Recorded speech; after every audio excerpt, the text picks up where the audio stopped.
Bonsoir, bienvenue sur Mon Financier. Les marchés européens clôturent en nette hausse ce soir, dopés par la progression des places américaines et asiatiques. Les investisseurs retrouvent globalement de l'appétit pour le risque après plusieurs séances de baisse. Ils ont donc profité de la publication d'une croissance chinoise qui est ressortie à 7,4% au premier trimestre pour racheter à bon compte les valeurs qui avaient le plus baissé. Du coup, le CAC lui s'adjuge 1,39%, une clôture au plus haut du jour et au-dessus des 4400 points à 4405 précisément. Ailleurs, même tendance, à Francfort, le DAX progresse de 1,56%, l'Eurostoxx grimpe également de 1,5% et Londres de 0,65%. Du côté des valeurs maintenant, eh bien c'est Veolia qui termine en tête du CAC à un gain de 4,28% à 14,38 €, soutenu par Exane qui passe de sous-performance à neutre sur le dossier. Puis on notera également que sur le SBF 120, Suez Environnement bondit de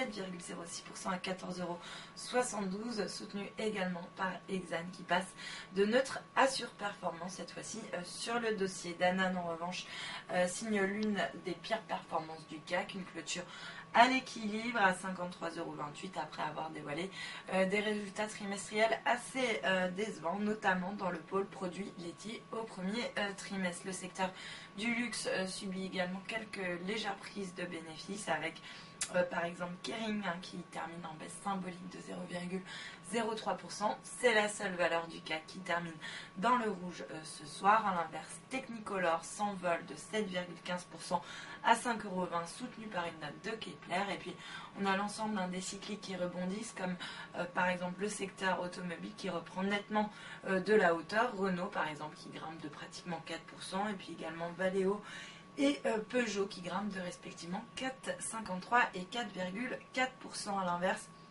Rémi Cointreau perd 3,5% à 62,32 € alors que la SocGen est passée à la vente sur le dossier. Mais c'est vraiment Soitec qui enchaîne les séances de baisse.